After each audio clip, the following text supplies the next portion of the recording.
दिल्ली, महाराष्ट्र, हिमाचल, उत्तराखंड, हरियाणा। श्रद्धा का कत्ल हुआ तो जांच का दायरा 5 राज्यों तक जा पहुंचा। दिल्ली में श्रद्धा का मर्डर हुआ था। मुंबई में ही दोस्ती परवान पर चढ़ी थी। कत्ल के बाद अब सबूतों की तलाश हिमाचल प्रदेश, उत्तराखंड और हरियाणा में भी हो रही है। ये आप देख सकते हैं दिल्ली पुलिस की जो साउथ डिस्ट्रिक्ट है उसके कई थानों की पुलिस यहाँ पर लगी हुई है। सिर्फ ये एंट्री पॉइंट पे ही नहीं, जंगल के अलग अलग हिस्सों में अलग अलग टीमें काम कर रही हैं। सर्च अभियान लगातार जारी है और सिर्फ महरौली की इसी जंगल में नहीं बल्कि गुड़गांव भी दिल्ली पुलिस की पहुंची थी। हिमाचल और उत्तराखंड के अलावा महाराष्ट्र भी दिल्ली पुलिस की टीम गई हुई है इस केस में सबूतों की तलाश में।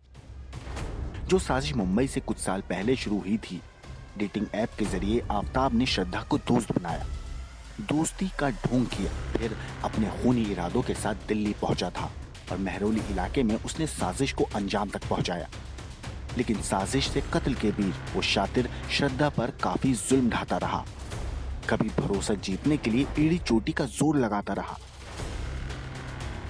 वो 18 मई की तारीख थी जब दिल्ली के महरौली स्थित फ्लैट में आफताब ने हिंदुस्तान को झंझोर कर रख देने वाली वारदात को अंजाम दिया। उसने श्रद्धा के 35 टुकड़े किए और कई दिनों तक उन टुकड़ों को महरौली के जंगल में ठिकाने लगाता रहा। 6 महीने के बाद जब इस हॉरर स्टोरी का खुलासा हुआ तो दिल्ली पुलिस ने जंगल की चप्पे चप्पे की तलाश शुरू कर दी। लेकिन हाथ लगी कुछ हड्डियां, यानी इसी दिल्ली में गुनाह को अंजाम दिया गया। यही लाश के टुकड़ों को ठिकाने लगाए जाने का शक भी है और यहीं से कत्ल कबूलने वाला आफताब गिरफ्तार भी हो चुका है। एक बड़ी पड़ताल महाराष्ट्र में चल रही है। वहां वसई इलाके में श्रद्धा वालकर की गुमशुदगी की रिपोर्ट घर वालों ने दर्ज कराई थी। उन्हें भी यकीन नहीं था कि साइको किलर आफताब ने उनकी बेटी को बेरहमी से मार डाला है। श्रद्धा के दोस्तों को भी भरोसा नहीं हो रहा कि उसका बार बार टॉर्चर करने वाले आफताब ने उसे हमेशा हमेशा के लिए मिटा दिया है। मुंबई पुलिस के बाद दिल्ली पुलिस जांच में जुटी है और श्रद्धा के दोस्त और परिजनों से जानकारी जुटा रही है।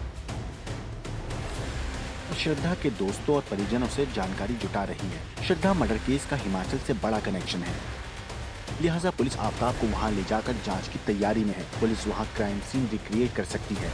मई में श्रद्धा का मर्डर हुआ। आफताब श्रद्धा के साथ 6 अप्रैल को कुल्लू में ही था। वहीं दोनों मणिकरण के तोश गांव में रुके थे। 2 दिन पहले ही दिल्ली पुलिस की एक टीम तोश गांव के उस गेस्ट हाउस पहुंची जहां दोनों रुके हुए थे। ऑनलाइन पेमेंट भी किया था। व्हाट्सएप पे बात हुई थी और उनकी ऑनलाइन बुकिंग हुई थी और वो यहाँ 6 अप्रैल को ठहरे थे सर। 6 अप्रैल को ठहरे तो 7 को वो ट्रैक करने ऊपर गए कहीं कुटला नाम की जगह पे, तो वहाँ पर कैंपिंग करी उन्होंने। तो 8 को वो निकल चुके थे नीचे को।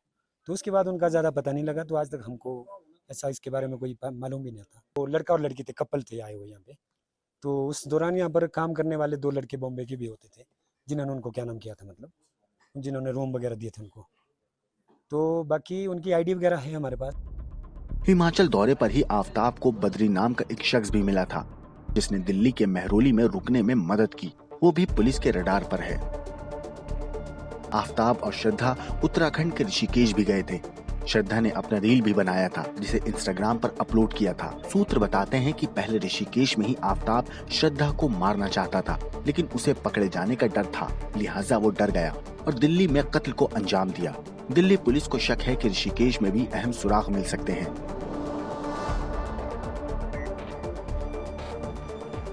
श्रद्धा मर्डर केस की जांच हरियाणा तक पहुंच चुकी है। पुलिस ने एक दिन पहले ही श्रद्धा की हत्या में इस्तेमाल आरी की तलाश गुरुग्राम तक की है। पुलिस को शक है कि आफताब ने श्रद्धा की लाश के टुकड़े करने के लिए जिस आरी का इस्तेमाल किया है वो आरी उसने गुरुग्राम में अपने दफ्तर के पीछे मौजूद झाड़ियों में ही कहीं फेंक दी थी। उसी की तलाश में शनिवार को पुलिस ने मेटल डिटेक्टर के साथ तलाशी अभियान चलाया। तो श्रद्धा केस में 5 राज्यों में पुलिस की पड़ताल चल रही है, लेकिन अब तक कोई ठोस सुराग हाथ नहीं लगा है। ब्यूरो रिपोर्ट, क्राइम तक।